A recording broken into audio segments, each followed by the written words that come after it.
Jornal do Meio-Dia, começando agora comigo, Rodrigo Menezes, aqui no comando deste programa diário, de segunda a sexta, a partir das 11h30 da manhã. Hoje trazendo as pautas, empate do Palmeiras com o Bragantino lá em Bragança. Tem coletiva da Abel, vamos falar também um pouquinho sobre mata-mata do Paulistão.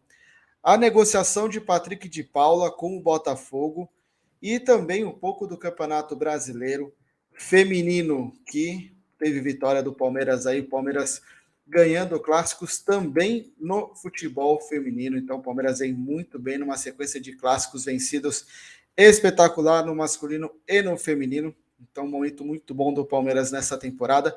Mas antes de falarmos das notícias, das informações, do que aconteceu nesse final de semana do Palmeiras, eu tenho que falar com vocês um pouquinho sobre o OneFootball, o melhor aplicativo de futebol que existe no mercado, né? O OneFootball você pode baixá-lo apontando seu celular para esse QR Code que está aqui no topo da tela, ou então clicando no link que está aqui embaixo na descrição e você vai baixar um dos aplicativos que vai ser o que você mais vai utilizar quando o assunto for futebol. Você pode ver notícias do Palmeiras, informações, notificações em tempo real da partida, vídeos exclusivos e muito mais, além de acompanhar as melhores ligas do mundo. Tem a Bundesliga, tem J-League, você pode assistir nesse aplicativo esses dois campeonatos.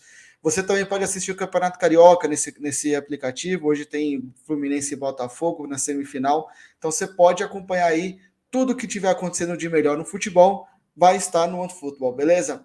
Então baixa aí o aplicativo, vale a pena, é muito importante para eles, é muito importante para a gente e vai ser ainda mais importante para você, te garanto.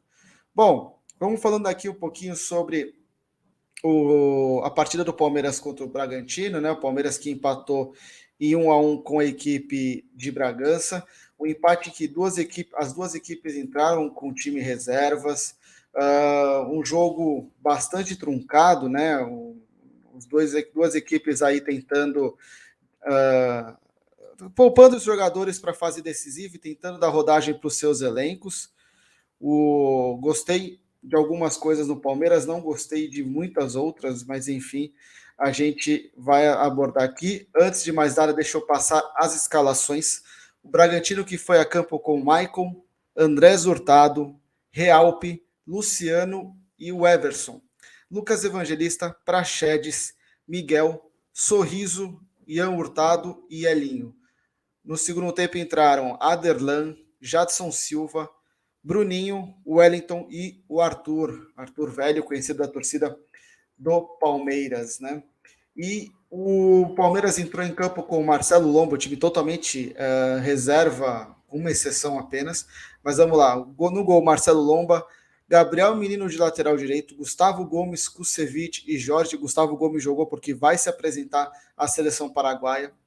No meio de campo, Jailson, Atuesta, Wesley, Breno Lopes, Giovani e Rafael Navarro. Desculpa, Breno Lopes e Rafael Navarro. O Giovani entrou no segundo tempo da partida, junto com Gustavo Garcia, Vanderlan, o Gabriel Silva e o Daverson.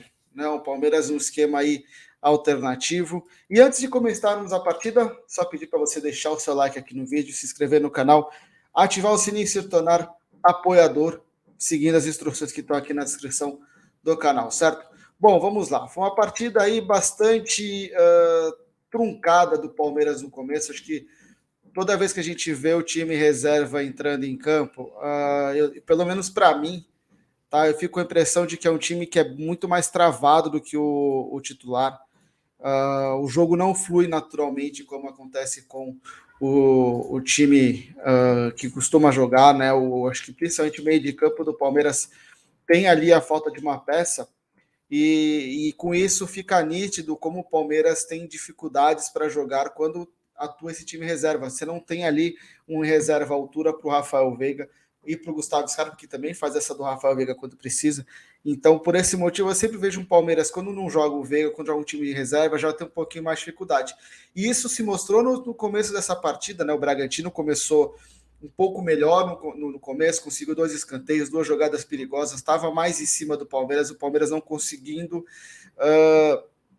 sair, mas isso durou pouco, porque aos 15 minutos a partida já estava mais equilibrada, o Palmeiras já tinha criado também as suas oportunidades ali com o Navarro e com o Menino, então o jogo estava equilibrado, estava aparelho, acho que as duas equipes reservas sentindo um pouco de dificuldade, não faltou vontade, isso é uma coisa que tem que ser dita, o campo estava pesado, chovendo bastante, o gramado de Bragança do Nabi Abichedi não é um dos melhores do mundo, mas resistiu bem até a chuva, né? E eu percebi que o jogo ele sobrava vontade e faltava um pouco de qualidade técnica para ambas as equipes, né?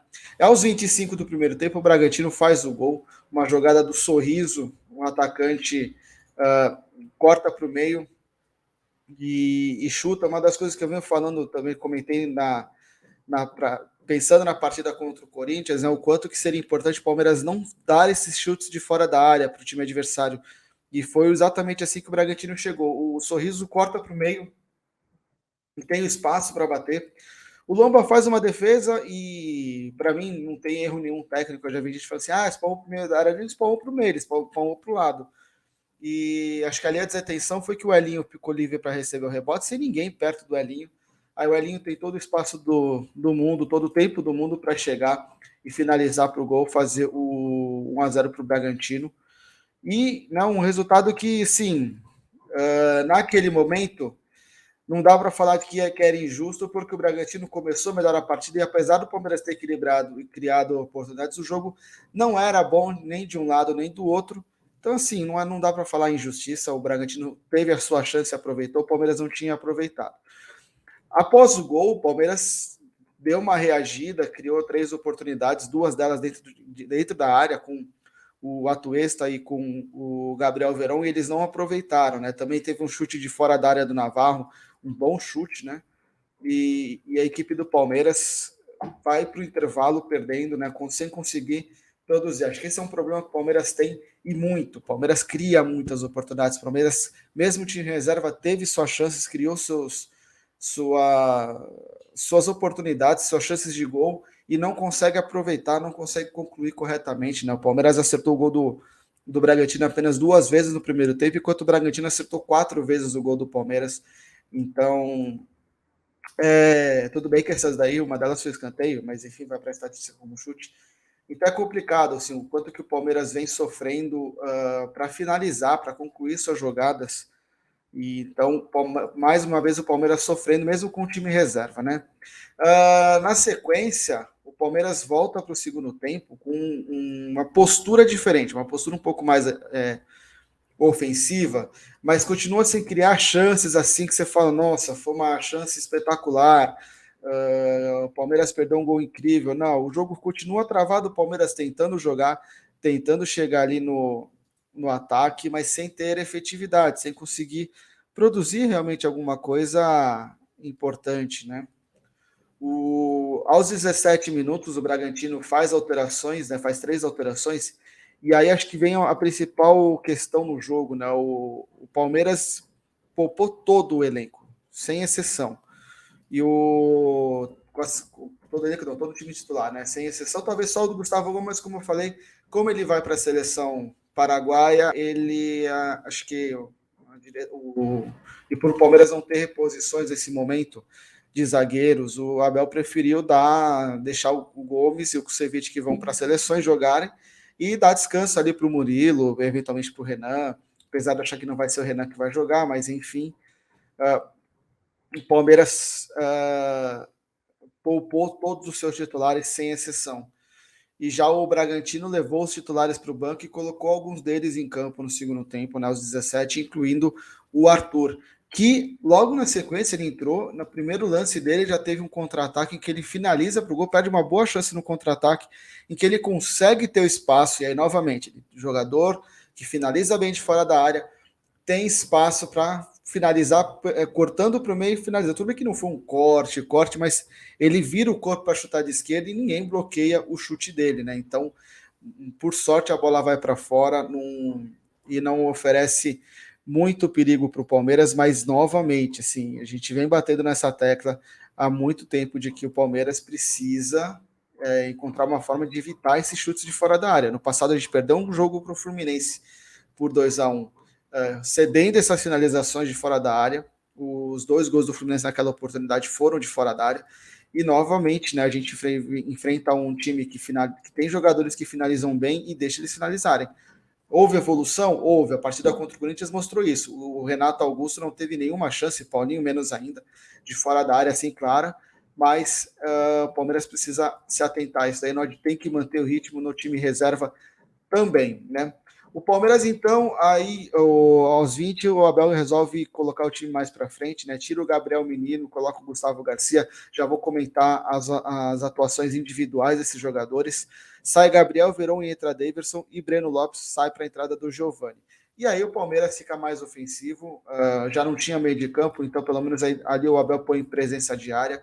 Lembrando que é um gramado, por conta da chuva, o gramado estava pesado, então você também tem 2 jogadores de bola aérea, pode ter pesado na decisão do Abel de deixar novamente Daverson e Navarro, mas dessa vez eu achei que o Palmeiras não ficou travado como no jogo contra o Santos. Acho que o Palmeiras conseguiu criar suas oportunidades, tanto que aos 22, logo na sequência das alterações, o Navarro tem uma chance dentro da área, cara a cara com o goleiro Maicon, e chuta em cima do goleiro, uma finalização que para mim evidencia como o Navarro não é um jogador tranquilo na hora dentro de campo, não tem a calma para fazer o lance certo, porque ele simplesmente baixa a cabeça e chuta de qualquer jeito. E ali um jogador tranquilo, que não esteja se sentindo pressionado e tal, vai lá e finaliza, levanta a cabeça e finaliza no alto, tentando tirar do goleiro. Então, é um lance, uma decisão ruim do Navarro, que me preocupa, porque um jogador que está tendo oportunidade, está sendo elogiado pelo treinador e ainda assim não tem essa tranquilidade, só vai piorando a pressão da torcida em cima dele, só vai piorando o que vai a sequência dele na temporada. Então, eu ainda acho que, novamente, eu vou comentar atuações individuais mais para frente, mas eu só peço assim, um pouco mais de paciência, tá? Eu acho que ainda precisa ter paciência, porque. E não é passar pano, não. Não estou passando pano. Foi mal. Foi muito mal. Mas tem que ter um pouco mais de paciência, porque a gente já viu que alguns jogadores demoram realmente para se encaixarem no time, ganharem confiança e tal. Então, eu ainda vou esperar mais um pouco para a vida decretar que o Navarro não serve para o Palmeiras. De qualquer forma, o jogo segue, continua travado, continua com poucas chances de ambos os lados, até que numa jogada de escanteio, o Navarro ele é deslocado pelo goleiro do Bragantino e sofre o pênalti. O pênalti marcado pelo VAR, mais um pênalti marcado pelo VAR, que poderia ter sido marcado dentro de campo. Para mim é um lance que não tem muita dúvida. O comentarista do Premier, Paulo César de Oliveira, falou que, na opinião dele, não foi pênalti, mas acho que assim, o Duros, para mim, isso é a minha opinião, tá, gente? Alguns argumentos de que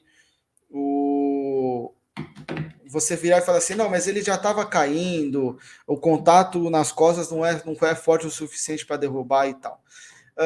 Por mais que o Navarro tivesse pisado na bola, não há garantia de que a queda dele é por conta que ele pisou na bola. Ele pode ter pisado na bola e ter passado dela e ficar em pé. Claramente há um contato do jogador do goleiro do Bragantino nas costas do Navarro. O goleiro do Bragantino vai com a intenção de dar esse contato. Ele projeta o braço na frente para dar o contato. Se o Navarro, quando o Navarro recebe o contato, ele ainda está de pé. Não é, então, assim, a queda dele não foi necessariamente porque ele pisou na bola, teve o contato. Não dá para decretar se teve força ou não teve força. Senão nós vamos começar a colocar dinamômetro na camisa dos jogadores para saber a intensidade do contato, para saber se foi forte ou não. Convenhamos, gente, isso daí é um tanto quanto é complicado, vamos dizer assim. Eu acho que o contato ele foi legal, ele teve intensidade. Não sei se o Navarro ia ficar de pé ou não, porém é fato que o contato vem e ele cai por conta do contato também. Então, sinto muito, é pênalti, não tem discussão. Esse braço nas costas do Navarro não é nada legal, não é nada, não tem como passar pano para esse contato. Foi pênalti, ponto. Respeito quem discorda, mas não, eu acho que não pode deixar tão subjetivo algumas questões que a ponto de gerar interpretações e lances claros, né? Mas enfim. Quem pega para bater o pênalti é Daverson, um menino maluquinho, que, mais uma vez, esses maluquices, né? Vai lá, bate o pênalti, bate um pênalti muito bem, o que até a gente questiona, porque em alguns momentos no passado o Daverson se omite de bater pênaltis, de aparecer nesses momentos. Ele vai lá, bate o pênalti, empata a partida, e na sequência faz a lambança que todo mundo viu, comete uma falta no meio de campo, independente se foi falta, se não foi falta, a reação dele foi totalmente desproporcional, e ele foi expulso pelo árbitro, né? Então o Palmeiras fica com um a menos a partir dos 38 do segundo tempo, então ali tem 12 minutos, a partida foi até os 50, o Palmeiras tem 12 minutos ali com um jogador a menos tendo que se segurar. Porém, o Palmeiras teve duas chances, uma com o Navarro e principalmente uma com o Gabriel Silva. E a do Gabriel Silva, sim, uma excelente jogada do Gustavo Garcia pela direita, ele cruza certinho para o Gabriel Silva. Uma coisa importante de notar, o Garcia chega na linha de fundo e levanta a cabeça. Ele olha o posicionamento dos jogadores. E aí ele dá um passe para o Gabriel Silva, daquele espaço assim, meu filho, faz o gol e se consagra. E o Gabriel Silva chega chutando para fora.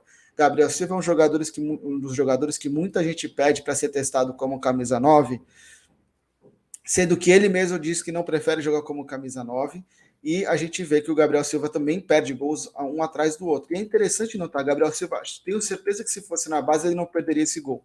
Então tem alguma coisa ali nesse time titular do Palmeiras, nesse time principal do Palmeiras, que precisa ser trabalhado, questão de confiança, questão de chegar na frente do gol e tomar a decisão certa. Me parece também um problema um pouco nesse sentido, tá? Mas enfim, o Palmeiras então teve a chance de fazer o gol aos 44 com o Gabriel Silva, não fez. O Bragantino pouco ameaçou, teve uma finalização da entrada da área que o Lomba espalmou para escanteio, mas sem grandes dificuldades. Então o Palmeiras conseguiu, mesmo com um a menos, ceder muito pouco para o Bragantino e empatar, garantir o empate, que garante a invencibilidade do Palmeiras nessa primeira fase, né? O Palmeiras termina a partida com 53% de posse de bola contra 47% do Bragantino, 16 finalizações contra 15 do Bragantino. O problema, a diferença está no número de finalizações no gol, né? O Bragantino finalizou 4 no gol, o Palmeiras apenas 3. 9 finalizações do Palmeiras foram para fora, né? Palmeiras que cometeu mais faltas que o Bragantino, 19-12, mas também explica-se que o Palmeiras precisava matar contra-ataques, precisava jogar, tinha que jogar mais intensidade, com mais intensidade. O Bragantino, em determinado momento do jogo, começou a dar uma segurada, exatamente cavando faltas e tal. Muitas delas foram realmente, outras davam até para desconsiderar, mas enfim. Então, um jogo bastante truncado e principalmente os dois times muito mal de passes. O Palmeiras teve 77% de aproveitamento, o Bragantino apenas 73%. Então, um jogo que tem que ser levado em consideração o fato de serem dois times reservas, mas de qualquer forma um jogo que foi muita vontade e pouca criatividade, apesar da intensidade de ambos os times, pouca criatividade. Certo? Bom, colocar aqui a coletiva do Abel, ela foi uma coletiva um pouco mais curta que a gente vem se acostumando com o Abel Ferreira, mas ainda assim teve pontos importantes abordados. Palmeiras, boa noite, professor Abel Ferreira. Vamos dar início à coletiva de imprensa com a primeira pergunta do Leonardo Dai, da Rádio CBN. Abel, há alguns dias você dizia que um dos fatores a serem considerados para avaliar o desempenho de uma equipe é o placar do jogo. Hoje foi apenas a segunda vez que o Palmeiras saiu atrás no placar. Na sua avaliação, como o gol do Bragantino modificou o jogo? Você acredita que o Palmeiras reagiu bem ao gol sofrido? Foi um bom jogo, na minha opinião, com duas equipas com processos bem definidos, bem consolidados. Isso não significa que quer dizer que uma equipa vai ganhar mais ou não do que outra. Agora que há uma identidade das duas equipas. Acho que entramos bem no jogo. Depois a verdade é que o Bragantino conseguiu abrir o placar e nós depois a seguir tivemos oportunidades também para gente da área. Lembro-me do Verón, lembro-me dos cruzamentos que faltou emenda do Wesley ao segundo posto. Eu acho que a equipa criou, mas é verdade o que estava a dizer.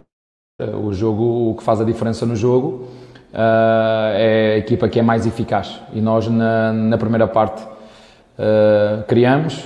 É verdade que sofremos o gol primeiro, mantemos a calma, continuamos a procurar impor o nosso jogo perante um adversário como disse, também com um processo bem consolidado, mas nós sabemos que no futebol um fator que faz a diferença é a eficácia, é o golo, e isso faz a diferença depois no resultado final. Na minha opinião, fizemos um bom jogo e merecemos ter ganho este jogo pelas oportunidades que criámos, até mesmo com menos uma excelente jogada do Garcia pelo lado direito, com um cruzamento com uma assistência perfeita para o Gabriel Silva, que tem que fazer golo naquela bola, não é? Mas muito bem, mesmo os meninos da base que entraram com muita intensidade a encurtar, muito satisfeito com o jogo, com o resultado. Poderíamos e deveríamos ter ganho este jogo. Cláudio Ritt, Web Rádio Verdão. Abel, a invencibilidade foi mantida, mas o jogo foi difícil. Você acredita que foi mais por mérito do Bragantino, que marcou muito bem, ou pela falta de tranquilidade do Palmeiras em alguns lances? Não, eu entendo as pessoas que analisam os jogos e às vezes analisa-se o jogo sem pôr o adversário na equação, e os adversários entram, os adversários têm qualidade, estudam também a nossa equipa, o que nós fazemos ao adversário, o nosso adversário também nos faz, e às vezes é preciso meter na equação o adversário, e às vezes nós temos tendência o Palmeiras não conseguiu propor o jogo, muitas vezes não consegue propor o jogo por mérito do adversário. Por exemplo, fomos jogar contra o São Paulo e o São Paulo tirou-nos a bola e carregou. Agora, eu não tenho dúvidas nenhumas que se o São Paulo jogar todos os jogos como jogou contra o Palmeiras, manter aquela cadência e aquela intensidade, é um candidato claro ao título. Agora é só manter essa consistência porque tem essa qualidade. E o Bragantino igual, estamos a falar de uma equipa que investiu no lateral direito 3 milhões de euros, comprou um ponta, o Elinho, ao São Paulo por 4 milhões de euros, comprou também um zagueiro 3 milhões e tal de euros. Eu lembro-me quando cheguei aqui ao Brasil, procurei estudar um bocadinho a empresa que é o Bragantino, onde realmente não tem a pressão que tem um São Paulo, que tem um Palmeiras, que tem um Corinthians, que tem um Flamengo, que tem um Atlético Mineiro. É uma equipa que joga solta, bem tranquila, que é para comprar jogadores por 3 e vender por 6. Este é o projeto do Red Bull Bragantino e que nos cria dificuldade a nós como cria a qualquer outra equipa. Uma equipa que em casa também nenhuma equipa conseguiu vencer, mas eu entendo que hoje nós deveríamos ter chegado ao final do jogo com 3 pontos. Infelizmente não deu, mas fica o registro de um primeiro turno, digamos assim, que fomos primeiros.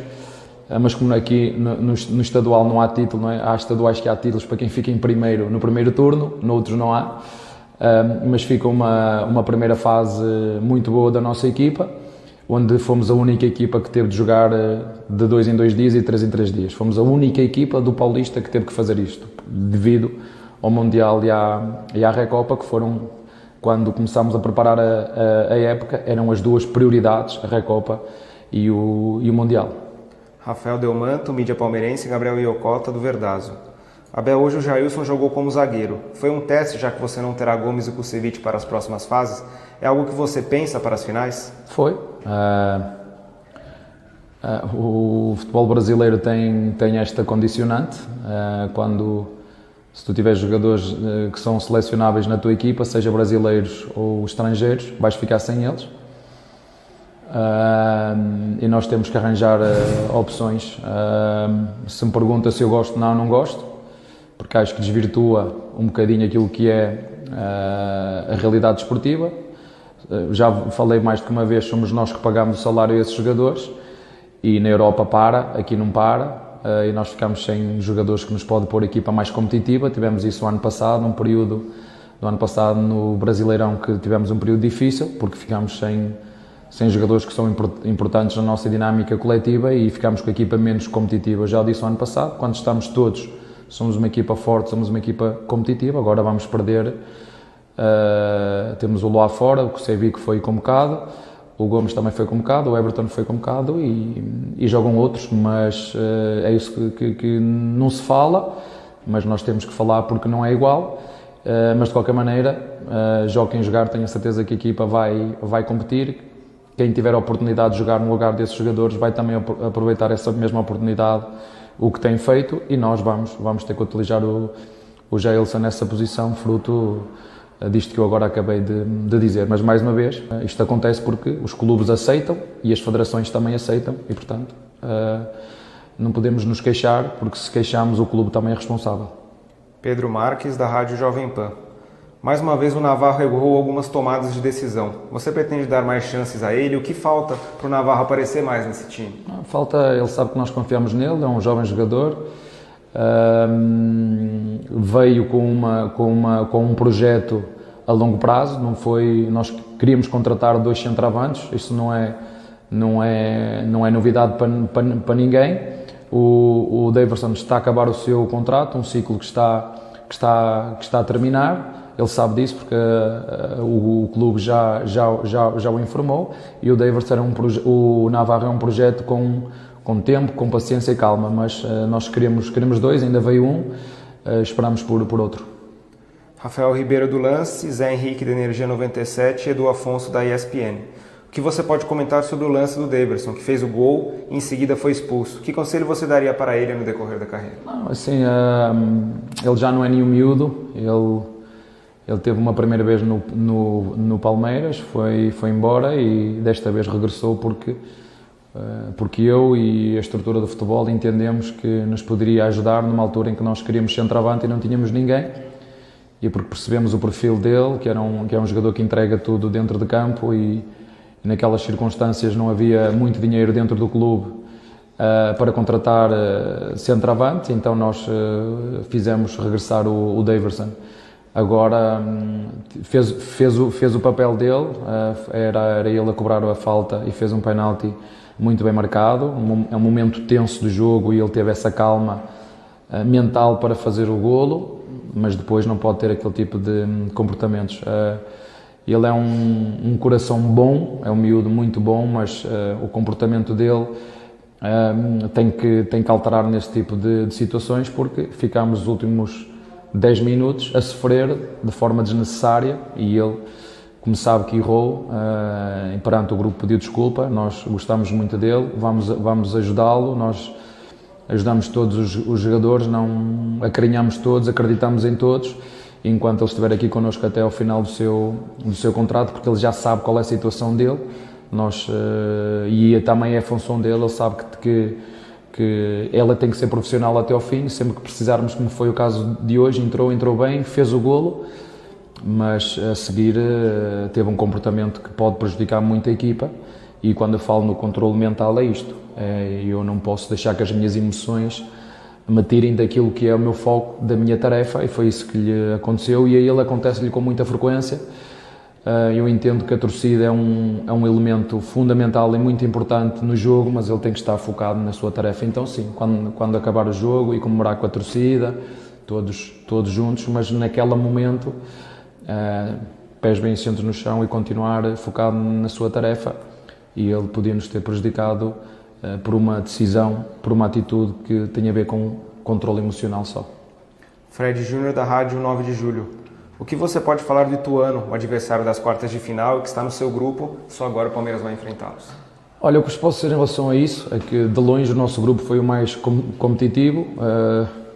Eu acho que os 3 primeiros classificados, os 4, eram apuradas quase em todos os grupos. Isso demonstra bem o equilíbrio e a força destas equipas. A partir deste momento, a partir de agora, vamos começar a estudar o Ituano, ver como é que eles jogam, os seus pontos fortes, os seus pontos menos fortes, e preparar a equipa em 2 dias. É os dias que temos, recuperar estes jogadores. Temos outros que ficaram em casa, mas é 2 dias que temos para preparar esse jogo. Márcio Torvano, da 105 FM. Abel, nesse seu período no Palmeiras, o seu contato com os jornalistas está sendo mais virtual. Você está ansioso para uma relação mais próxima, principalmente em coletivas?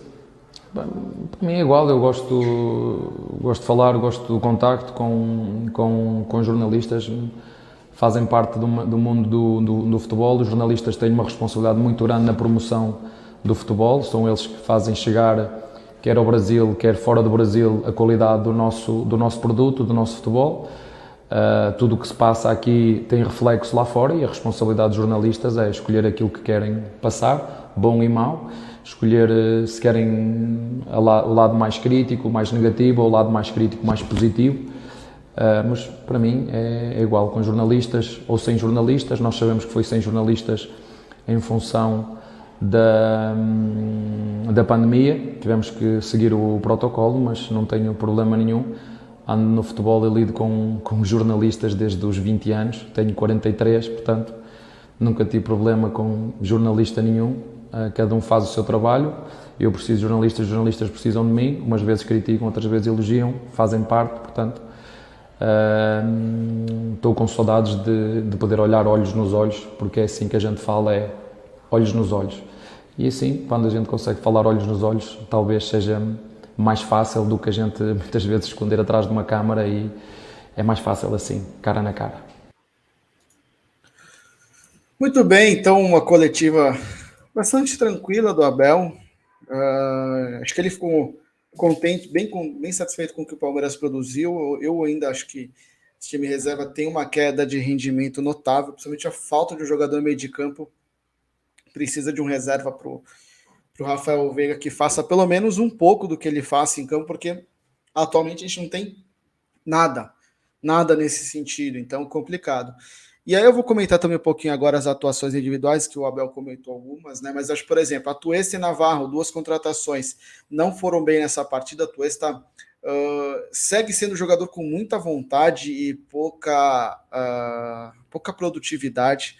Ainda acho, volto a insistir, tanto a Tuesta como o Navarro são 2 jogadores que precisam aí de mais tempo, para a gente poder decretar que não serve para o Palmeiras e tal. Eu sei que o palmeirense ele é um torcedor impaciente por natureza, que quer resultados o quanto antes, mas precisa ter calma com esses jogadores, porque, de novo, eu cito os históricos de Scarpa, de Veiga, de Rony, o próprio Marcos Rocha está na melhor fase do Palmeiras dele agora. Então, assim, o Abel confia nos 2 jogadores, o Abel pediu a contratação deles, o Abel deu autorização e eu acho que vale a pena confiar. Então, eu não vou nesse momento ainda ficar pedindo a cabeça deles ou fazendo a caveira deles, criticando, decretando que eles não servem para o Palmeiras. Agora, achei interessante a declaração sobre o Navarro, em que ele fala: pedimos 2 centroavantes, o Navarro é um a longo prazo. Ou seja, o Palmeiras entende que o Navarro é um jogador que precisa ser desenvolvido. Isso também diz muito sobre o rendimento dele atualmente. Então, não é um jogador pronto ainda, até na visão da própria comissão técnica. E que o Abel Ferreira está esperando a contratação de um outro 9. Então, foi a primeira vez aí nos últimos 2, 3 meses, assim, considerando o tempo de mandato da Leila Pereira, que o Abel Ferreira é mais direto ao pedir um jogador, né? De falar que está esperando a chegada de um camisa 9. Não sei se ele fala isso porque foi prometido que vai chegar até o final da janela, que fecha agora no começo de abril, ou se ele está realmente fazendo uma pressão para que chegue esse jogador logo, né? Mas enfim, é a primeira vez que o Abel faz esse comentário. Outro jogador, e aí eu vou comentar 3 jogadores na sequência, que são 3 jogadores da base. Gabriel Menino como lateral direito, continua para mim não rendendo bem como lateral. Ele, mesmo que o Palmeiras tenha atuado em vários momentos com o Jailson recuando de zagueiro, e já falo sobre o Jailson, e o Gabriel Menino tendo a possibilidade de atacar ali pela direita e fazer jogadas mais pelo lado direito, cortando para o meio de vez em quando, aparecendo mais no meio para jogar. Eu ainda não gostei do Gabriel Menino jogando ali pela direita. Eu queria ver o Gabriel Menino jogando mais centralizado nos jogos mesmo do Palmeiras. Tá? Senti bastante falta de um Gabriel Menino mais ativo, mais participativo na partida como ele era antes. Quero dar tempo a ele, depois do que ele fez, ele perdeu espaço, está reclamando esse espaço agora, ficou um tempo lesionado, ok. Mas não gostei da partida do Gabriel Menino. Já o Gustavo Garcia, não tenho o que comentar, garoto talentosíssimo, entrou ali para fechar pelo lado direito como lateral, fechou muito bem, ajudou muito na marcação e principalmente a principal chance de gol do Palmeiras no segundo tempo sai dos pés dele. Para quem? Para Gabriel Silva, que é outro jogador que a gente já comentei antes aqui nesse programa. Mas aí eu também quero até levantar esse questionamento com vocês, o seguinte, muita gente pede assim, porque tem que dar chance para garoto da base, tem que dar chance. O Gabriel Silva é um jogador que teve muitas chances já para mostrar serviço e tem perdido gols incríveis no profissional, sabe? Então, assim, vamos confiar um pouco. Muita gente critica o Abel, para mim, de forma injusta, dele não dar chance para jogadores da base, tá aí que ele dá chances, né? Por exemplo, o Vanderlan ganhou mais uma oportunidade, para mim foi bem também. E a gente questiona muito algumas coisas do Abel, porém, a gente mais assim, torcedor, né? E às vezes o jogador da base entra e não corresponde. É o caso do Gabriel Silva, não vem correspondendo. Tem um lado importante, muita gente pede ele como centroavante. Ele se coloca como um ponta direita, tá? O Abel fez uma dinâmica quando ele chegou no Palmeiras em que ele pediu para os jogadores se posicionarem naquelas posições do campo e que eles se sentem mais confortáveis para atuar. E o Gabriel Silva não foi para centroavante, ele foi para ponta direita.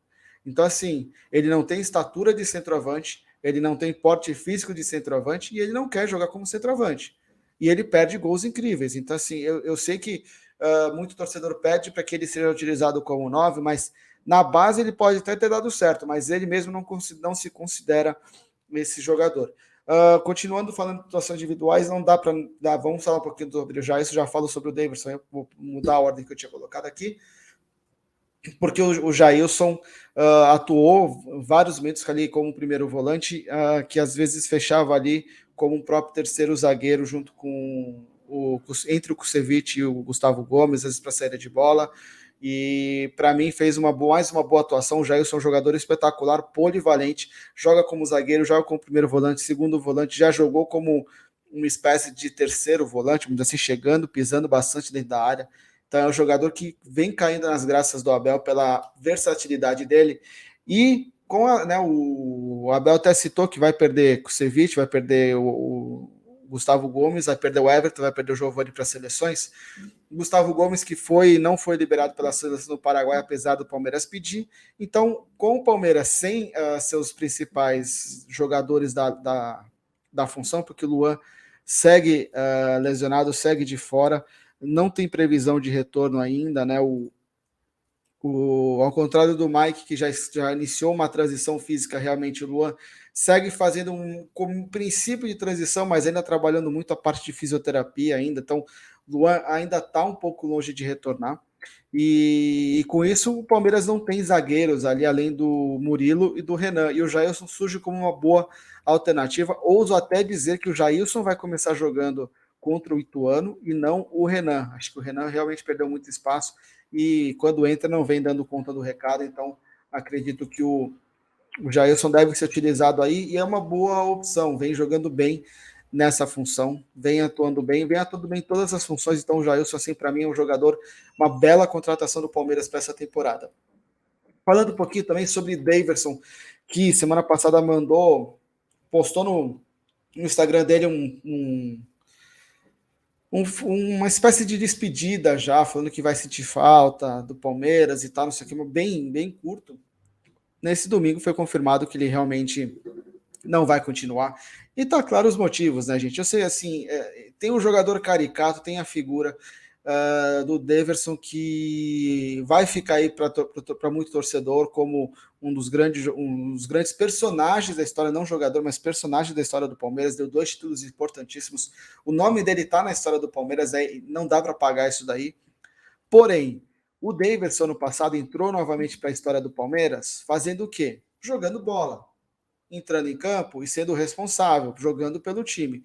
Em 2018, quando ele fez o gol do título do Campeonato Brasileiro, a mesma coisa. Ele era um jogador que focava para o time, jogava para o time. Ainda que em 2018 ele ainda fizesse as palhaçadinhas dele e tal, era um jogador muito mais focado do que a gente viu nos anos seguintes. Ou como a gente viu agora, tá vendo esse ano.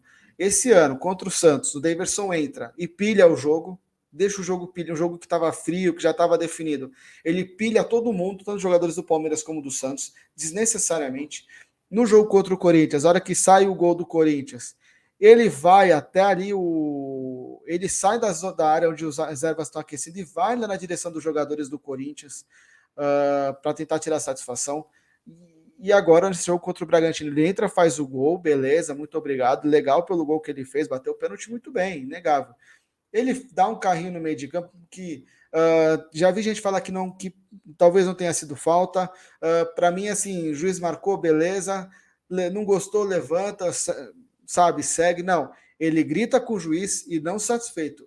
E aí é que é o problema, ele vai na cara do juiz e grita na cara do juiz.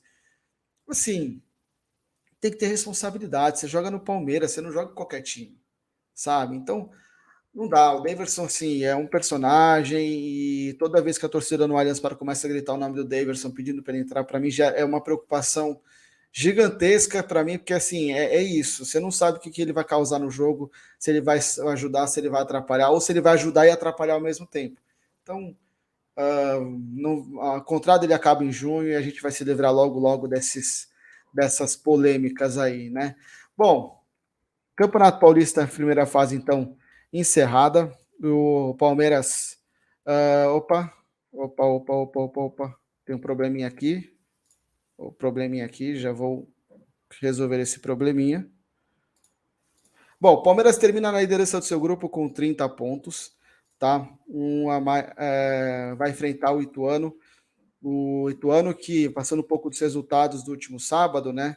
O Ituano empatou com a Ponte Preta, desculpa, fora de casa, 2-2, e com isso garantiu a vaga. Por quê? Porque o São Paulo derrotou o Botafogo por 2-1 e o Mirassol foi derrotado pela Ferroviária 2-0. O Mirassol que é um caso à parte, porque quando perde o técnico Eduardo Batista, a equipe desanda, né? Então, é meio inexplicável o que aconteceu com a equipe do Mirassol. Não sei explicar exatamente o que se passa aqui, a classificação certa agora. Não sei explicar como é que um time cai tanto de rendimento. É um time que vinha bem para finalizar ali na segunda colocação, enfrentar o Palmeiras e caiu, né? Então a gente vê aí Ituano com 19 pontos, Botafogo com 18, Mirassol com 17. Esse é o grupo do Palmeiras, então Palmeiras e Ituano na próxima fase. Na classificação geral, o Palmeiras termina 7 pontos à frente do Corinthians e do São Paulo e mais 10 pontos à frente do Bragantino. O que significa isso daqui nessa classificação? É que o Palmeiras já garante que se chegar numa final decide no Allianz Parque. Então a quarta de final vai ser no Allianz Parque contra o Ituano, mas uma semifinal não tem a chave definida ainda, vai ser no Allianz Parque, e a final, o primeiro jogo fora, o segundo jogo em casa, considerando que o Palmeiras avance para todas essas fases, certo? Então, os confrontos das quartas de final, Corinthians e Guarani, São Paulo e São Bernardo, Palmeiras e Ituano, Bragantino e Santo André. Bom, pensando que assim, a tendência é que São Paulo e Corinthians passem, porque eu não vejo nem Guarani nem São Bernardo conseguindo eliminar o São Paulo, o adversário do Palmeiras sai do confronto entre Bragantino e Santo André, que eu também acho que vai ser o Bragantino. Então, a partida que a gente viu ontem, ela deve se repetir no próximo final de semana, na semifinal do Paulista. E estou projetando realmente que todos os times que ficarem primeiro colocados se classifiquem, porque atualmente eu não vejo nenhum desses times aqui do interior, Guarani, São Bernardo, Ituano e Santo André, em condições de vencer as 4 equipes de Série A, né? E Palmeiras e Ituano, que já começou a pré-venda para o torcedor Avante. Então, se você é torcedor Avante, já vai lá ver se você consegue o ingresso, porque já está à disposição. O Palmeiras que vai manter os preços reduzidos, né, para esse jogo. O Gol Norte, setor mais barato, custando R$70, e o setor mais caro, que é a Central Oeste, custando R$140. É o mesmo preço dos clássicos, e vamos ver se o Palmeiras mantém esses preços quando for avançando aí para a semifinal e final. Acho que não, porque até mesmo a Federação Paulista tem poder de interferir e de estipular um valor mínimo aí no valor do ingresso. Então vamos aguardar, mas eu acredito que o ingresso deva sofrer um aumento aí para as próximas 2 fases. Certo, então o Palmeiras que enfrenta o Ituano, quarta-feira às 21h35, vai ter transmissão da Rede Record, transmissão do Premier, do Paulistão Play. Então fiquem ligados aí, que é uma partida que define aí, o Palmeiras já é mata-mata e define o futuro do Palmeiras no Campeonato Paulista. E o Palmeiras termina o Campeonato Paulista com uma média de gols de 0,25 por jogo. Então o Palmeiras passa a cada 4 jogos, somente o Palmeiras sofre gols. É o melhor rendimento da história até o momento, né? O melhor da história. Informações do PVC, que aí vocês entendem porque que ele chega nesses números, mas o melhor rendimento da história do Paulistano em 1905, né? O Paulistano, o clube tradicional ali da região da Zona Oeste, da região central de São Paulo. E em 1905 sofreu 3 gols em 10 partidas, então tem a melhor defesa em termos de média até hoje.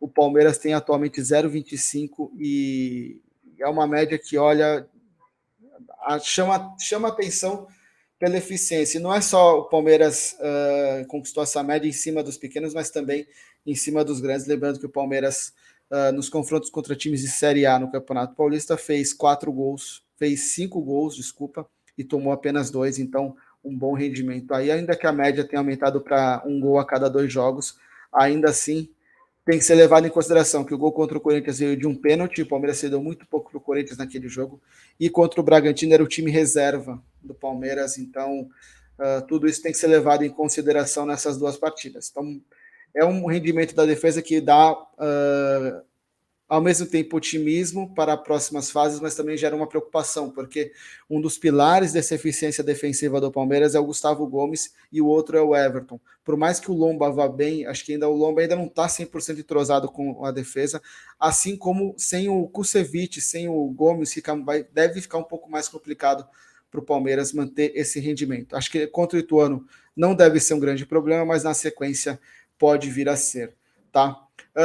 Bom, continuando falando aqui sobre Campeonato Paulista, Paulista Série A2, também chegou ao final da sua primeira fase. Eu vou passar rapidamente só os confrontos aqui das quartas de final, lembrando que os 2 finalistas da A2 sobem para a Série A1, no lugar de Ponte Preta e Novo Horizontino, que foram rebaixados no último sábado, né?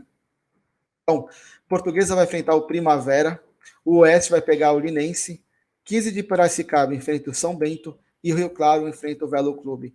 As quartas de finais que devem acontecer aí nesse meio de semana e no final de semana, é jogo sistema ida e volta, então aí a gente está também perto de conhecer quais serão os 2 times que vão subir para a Série A1 do Paulista em 2023, certo? Bom, 2 notícias aqui rapidamente. Então, o Palmeiras, no final de semana, a negociação com o Patrick de Paula deu uma avançada.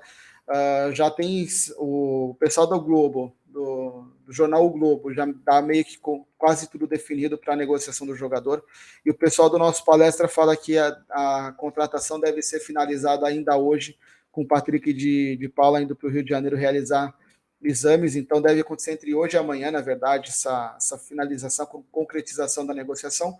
Patrick de Paula, que novamente não foi nem para o banco de reservas, então indica realmente que ele deve sair, que deve ter finalizado sua passagem no Palmeiras. Então os valores vão ficar próximos de 6 milhões de euros por 50% do passe do jogador, com o compromisso, com a possibilidade do Botafogo comprar mais 20% por 3 milhões e meio de euros até o meio de 2023. Lembrando que o John Textor, que é o dono do Botafogo, também é o dono do Crystal Palace, e o Palmeiras pode ganhar aí uma bonificação se a negociação entre Botafogo e Crystal Palace for concretizada no futuro próximo, aí, nos próximos anos. Então o Palmeiras tende a ganhar um bônus em cima dessa negociação também, certo?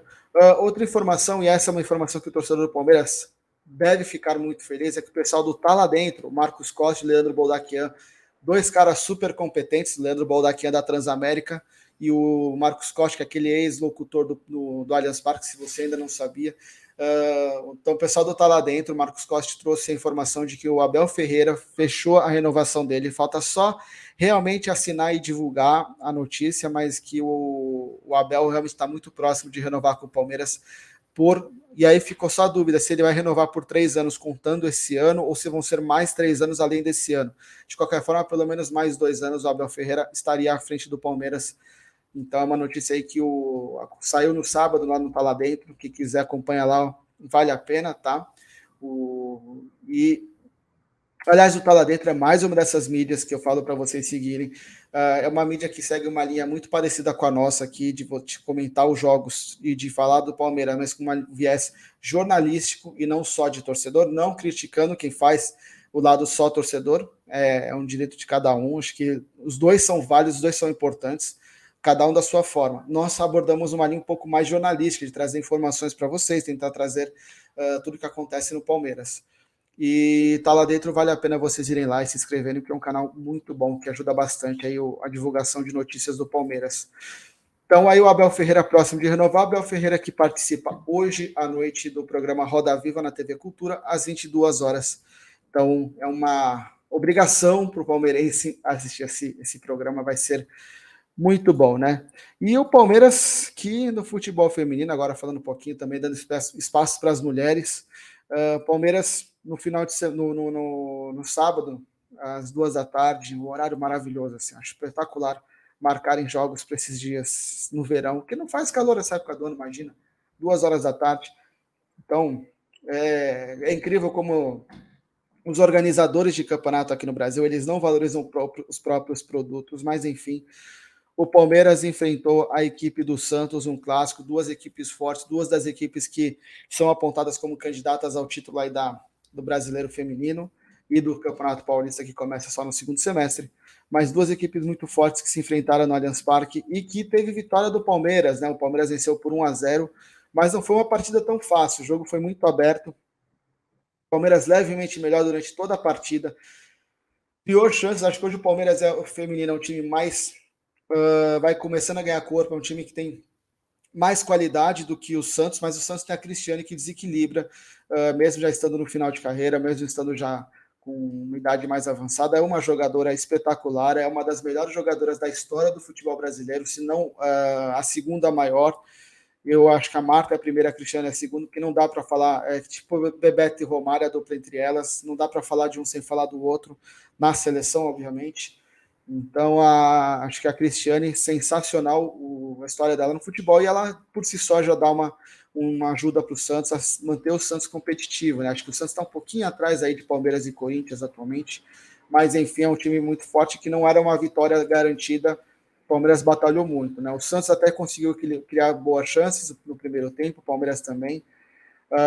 No segundo tempo, por conta do calor, e aí, novamente, né, fica difícil defender realização de jogos às 2 horas da tarde, não tem argumento pelo menos na minha visão, para fazer isso. O jogo poderia ter sido realizado à noite, no sábado, uma temperatura mais amena, mas enfim, cada um que arque com as consequências das suas escolhas. E o Palmeiras, o ritmo cai, o Palmeiras continua sendo um pouco melhor que a equipe do Santos. O Palmeiras cria tem um volume ofensivo um pouco maior. O Santos consegue algumas escapadas aí, cria algumas chances de perigo, mas nada assim que assustasse. Até que, aos 45 do segundo tempo, o Palmeiras consegue o gol com a Camilinha, finalizando a entrada da área, a bola desviando na Tayla, na zagueira do Santos, e entrando no gol defendido pela Vivi, decretando a vitória do Palmeiras na partida. Né? O Palmeiras, que começa bem o Campeonato Brasileiro Feminino, tem 7 pontos, nesse momento está rigorosamente empatado com o Corinthians na liderança, mas porque ainda tem que esperar a Ferroviária e Internacional jogarem hoje à noite. Tem jogo da Ferroviária contra o Flamengo, um jogaço, um nível de enfrentamento muito alto entre as duas equipes, duas favoritas também, duas candidatas, assim como o Inter e São Paulo, ainda que Inter e São Paulo estejam no patamar de Santos, que nesse momento é considerado correndo por fora, mas são duas equipes aí fortes, duas equipes que têm que ser respeitadas. Então, o Palmeiras pode terminar aí essa terceira rodada na liderança, mas depende aí dos resultados de Inter e Ferroviária, Inter e São Paulo, Ferroviária e Flamengo. Certo? Palmeiras que na próxima rodada, na sexta-feira, às 6 horas da tarde, lá em Belo Horizonte, enfrenta o Cruzeiro. Né? O jogo vai ser realizado no Sesc Alterosas. E o Palmeiras tende aí, o Cruzeiro é uma das equipes que está ali na zona de rebaixamento do Campeonato Brasileiro Feminino, então o Palmeiras pode conquistar mais uma vitória na próxima rodada. Lembrando que no dia 1º de abril, uma sexta-feira também, às 8 horas da noite, tem um dos confrontos mais esperados da primeira rodada entre Palmeiras e Flamengo, duas equipes muito fortes também no futebol feminino. Tá, o jogo que vai acontecer no Allianz Parque. Aí o Palmeiras inicia uma sequência que enfrenta a Ferroviária, Real Brasília e o Internacional, 4 jogos complicados contra times que estão ali atualmente no topo ali da tabela, certo? Bom, vamos encerrando aqui, vou chegando aqui ao final do programa, mas antes tem convidar você para assistir aqui o Palmeiras 1, 2, 3, 4, hoje à noite, com Paulo Massini, recebendo o pessoal do Tá Lá Dentro. O programa hoje vai um pouquinho mais cedo, às 20 horas, exatamente para dar tempo do Massini, do pessoal, né? O Marada, para a gente vai participar, o William vai fazer uma participaçãozinha ali especial hoje, e vão falar um pouquinho desse começo de ano do Palmeiras, começo de ano avassalador. O Palmeiras com apenas uma derrota na temporada contra o Chelsea. Eles devem abordar aí a questão do jogo contra o Bragantino, falar um pouco do jogo do Bragantino, devem abordar o clássico contra o Corinthians na última quinta-feira. Então, é imperdível aí, acompanha o programa. Vai fazer um aquecimentozinho aí para o Roda Viva, então pega seu jantar, liga no YouTube, liga na televisão, assiste aí o Palmeiras 1, 2, 3, 4, depois já emenda direto na TV Cultura para assistir o Roda Viva com Abel Ferreira, que vale a pena, beleza? Bom, pessoal, agradeço aí a participação de vocês, a audiência de vocês. Deixa seu like, tá? Não esquece de deixar o like, se inscrever no canal, ativar o sininho, isso ajuda muito o Palmeiras a crescer, né? Porque quanto mais o palmeirense estiver informado sobre Palmeiras, mais vocês podem cobrar coisas certas. Teve Palmeiras no Futuro último sábado, Fundação Palestra Itália, assista lá, vale a pena. Então, tudo isso daí faz com que o Palmeiras ganhe relevância também e a gente possa cobrar mais coisas, ter mais conhecimentos, ter mais conteúdo para exigir. E como eu sempre falo, aqui é 1 hora de Palmeiras por dia, no mínimo. No mínimo. Então, vocês não vão ver isso em nenhuma outra emissora, vocês só vão ver isso na mídia alternativa palmeirense, no canal do Massini e diversos outros canais que fazem isso. Mas ajuda a gente aqui, se inscreve aqui no nosso canal, ativa o sininho, deixa like é extremamente importante para o YouTube recomendar os nossos vídeos. E você tiver condições financeiras, torne-se apoiador. A descrição passo a passo está aqui no link, na descrição do vídeo, como você fazer, tem um link lá para você se tornar apoiador. Isso vai ajudar demais a continuarmos crescendo e a continuar fazendo um trabalho muito bom. Certo, pessoal? Então agradeço aí de coração a audiência de todos vocês e nos vemos aí amanhã no Jornal do Meio-Dia novamente. Grande abraço a todos e até a próxima.